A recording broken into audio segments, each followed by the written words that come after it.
to Science Class 7 channel.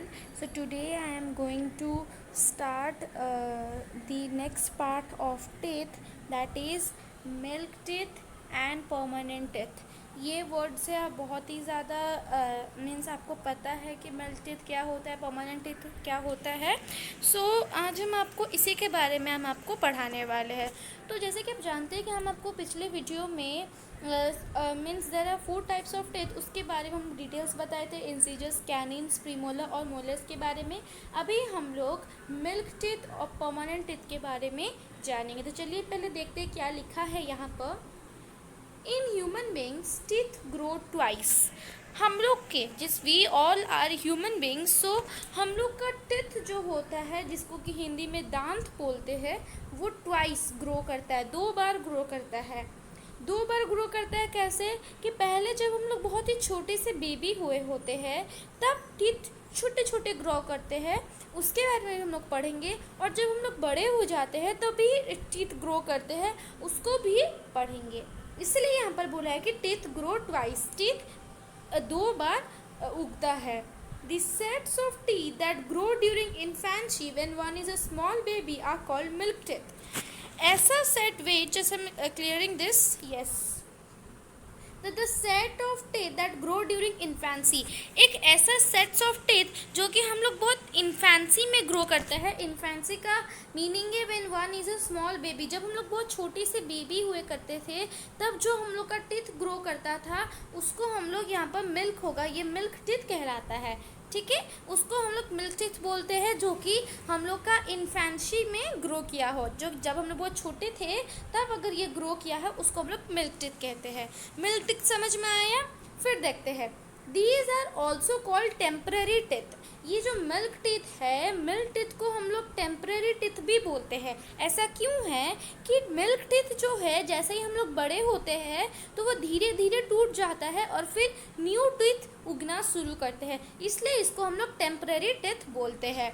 ठीक है, yes. Next part, these teeth get loose then and fall off at the age of 6 to 8 years. आपके जो दांत है कभी कभी टूट जाते हैं और फिर न्यू दांत उगने लगते हैं. क्यों?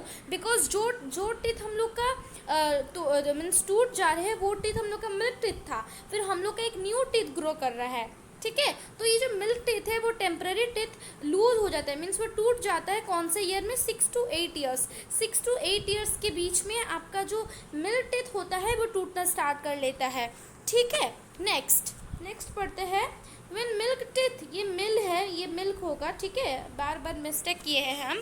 तो when milk teeth fall of a new set of teeth grow in their place.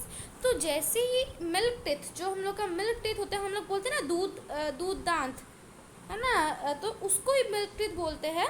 तो जो मिल्क टीथ जैसे ही हम लोग का गिर जाता है तो एक न्यू सेट ऑफ टीथ उगता है, उन मिल्क टीथ की जगह पर एक न्यू सेट्स ऑफ टीथ उगता है. तो उस सेट्स ऑफ टीथ को हम लोग क्या बोलेंगे, चलिए देखते हैं.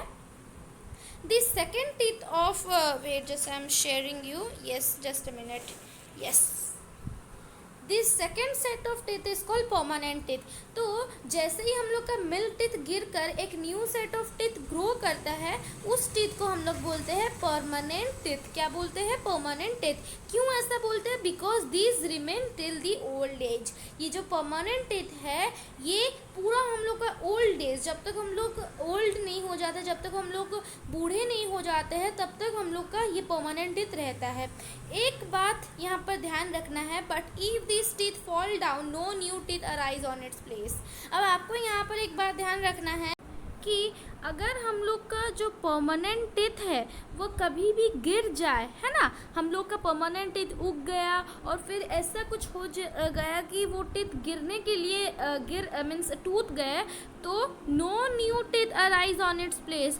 कोई भी न्यू टीथ अराइज नहीं होगा. आप अगर अपने मम्मी पापा से पूछोगे तो किस किस का तो ये प्रॉब्लम होता है कि उनका कुछ वजह से उनका जो परमानेंट टीथ है वो लूज़ हो जाता है, उनका परमानेंट टीथ टूट जाता है. और अगर वो टूट गया परमानेंट टीथ तो और कोई न्यू टीथ नहीं बनेगा. क्यों? कहना ये परमानेंट टीथ, इसका नाम हम लोग क्यों दिए? क्योंकि ये पूरा ओल्ड एज तक रहता है. बट किसी भी कारण से अगर ये टीथ फॉल डाउन मीन्स अगर टूट गया तो इसको और हम लोग नहीं मीन्स न्यू टीथ अराइज नहीं हो सकेगा. Understood? So this is all about milk teeth and permanent teeth. I hope this all is clear to you. No doubt is there. If any doubt is there, please mention it in comment section. Thank you.